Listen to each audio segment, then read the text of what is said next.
Halo sahabat PPG, saya Bivani Josania, mahasiswi PPG Prajabatan Gelombang 2 2023. Saya jurusan Matematika LPTK Universitas Negeri Padang. Video ini saya buat untuk memenuhi tugas mata kuliah Filosofi Pendidikan Indonesia. Koneksi antar materi tentang perjalanan pendidikan nasional. Bagaimana perjalanan pendidikan nasional sebelum dan sesudah kemerdekaan? Perjalanan pendidikan nasional sebelum kemerdekaan. Perjalanan pendidikan nasional merupakan perjalanan yang panjang dan penuh dengan tantangan dalam upaya untuk membangun sistem pendidikan yang berkualitas sesuai dengan nilai-nilai nasional. Pendidikan di Indonesia dimulai pada masa kolonial, tepatnya pada tahun 1854. Pada tahun 1854, beberapa bupati menginisiasi pendirian sekolah kabupaten yang mana hanya mendidik calon-calon pegawai. Pada tahun ini didirikan sekolah Bumi Putra. Rakyat hanya diajarkan membaca, menghitung, dan menulis seperlunya saja. Kemudian yang kedua, pada tahun 20 Mei 1908. Pada tahun ini dibentuk Sekolah Budi Utomo.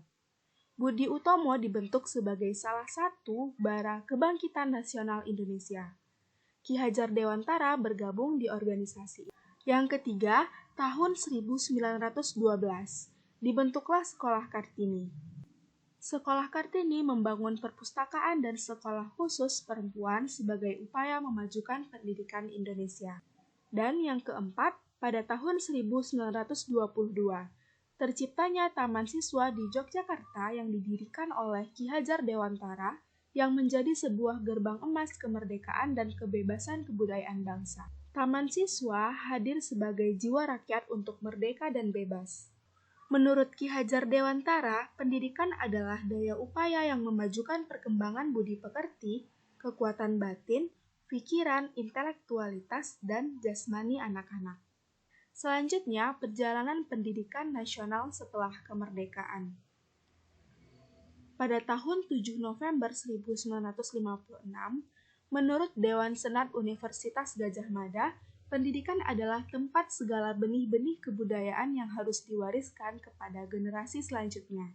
Kemudian perjalanan pendidikan nasional setelah kemerdekaan itu ada pada sebelum kurikulum merdeka. Sebelum kurikulum merdeka, pendidikan yang membelenggu diantaranya masih teacher center, pembelajaran monoton dan kurang variatif, sumber belajar terbatas, guru belum menekankan pada karakter siswa, kebebasan siswa terbelenggu. Perjalanan kurikulum pendidikan sebelum kurikulum merdeka ini diantaranya ada kurikulum 1947, kurikulum 1952, kurikulum 1964, 1968, 1975, 1984, tahun 94, 2004, 2006, dan yang terakhir sebelum kurikulum merdeka adalah kurikulum 2013. Kemudian, pendidikan kurikulum merdeka.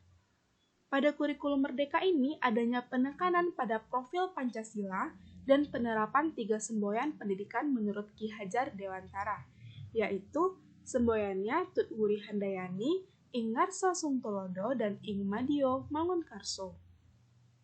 Refleksi dan pengalaman baru apa yang diperoleh setelah mempelajari materi ini? Refleksi dan pengetahuan dan pengalaman baru yang pertama adalah seorang guru harus mampu menerapkan merdeka belajar bagi peserta didiknya dengan langkah-langkah yang ada dan menyesuaikan dengan kodratnya. Selanjutnya yang kedua, seorang guru seharusnya mampu memberikan stimulus-stimulus positif kepada siswa sesuai dengan minat dan kebutuhan siswa. Yang ketiga, proses mendidik dan mengajar adalah proses memanusiakan manusia dan segala aspek pendidikan baik secara fisik, mental, jasmani, dan rohani. Pengertian ini diambil dari Ki Hajar Dewantara. Dan yang terakhir, seorang guru harus mampu membantu siswa untuk menemukan, mengembangkan, dan mencoba mempraktikkan kemampuan-kemampuan yang mereka miliki yang dilakukan dengan menjadi guru yang berpihak kepada peserta didik. Selanjutnya, apa saja perubahan diri yang dialami dan yang akan dipraktekkan di sekolah? Setelah mempelajari perjalanan pendidikan Indonesia, maka perubahan yang dapat dialami, yang pertama, membentuk pemikiran dalam diri sebagai calon guru yang bertauladan baik untuk peserta didik. Yang kedua, menjadi guru yang berpihak kepada peserta didik karena akan sangat mempengaruhi cara berpikir dan pemahaman peserta didik. Dan yang terakhir, menjadi guru yang mampu menyesuaikan diri dengan perubahan dan pengetahuan terbaru seiring berubahnya zaman. Mungkin sekian penjelasan dari perjalanan pendidikan nasional. Terima kasih atas perhatiannya. Assalamualaikum warahmatullahi wabarakatuh.